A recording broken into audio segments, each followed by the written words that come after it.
Guys, ഞാനിന്ന് പറയാൻ പോകുന്നത് കൊട്ടാരക്കര ശ്രീ മഹാഗണപതി ക്ഷേത്രത്തിൻ്റെ ഐതിഹ്യമാണ്. കേരളത്തിലെ ഏറ്റവും പ്രശസ്തമായ ഗണപതി ക്ഷേത്രങ്ങളിൽ ഒന്നാണ് കൊട്ടാരക്കര ശ്രീ മഹാഗണപതി ക്ഷേത്രം.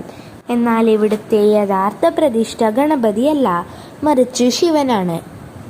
ഐതിഹ്യമനുസരിച്ച് വിശ്വകർമാവിൻ്റെ അവതാരമാണ് കരുതപ്പെടുന്ന പെരുന്തച്ഛൻ ഈ വിഗ്രഹം കൊത്തിയത്.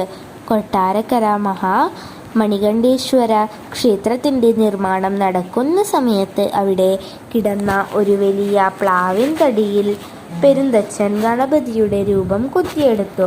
വിഗ്രഹം കൊത്തി കഴിഞ്ഞപ്പോൾ പെരുന്തച്ഛൻ തന്ത്രിയോട് പറഞ്ഞു, അച്ഛൻ ഇരിക്കുന്ന ഇടത്ത് മകനും ഇരിക്കട്ടെ.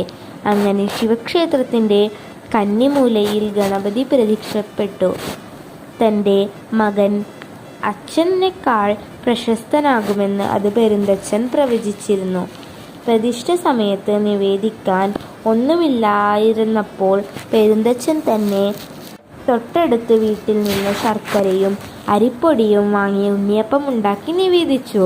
ഇന്നും ഇവിടുത്തെ പ്രധാന വഴിപാട് ഈ കൂട്ടപ്പമാണ്.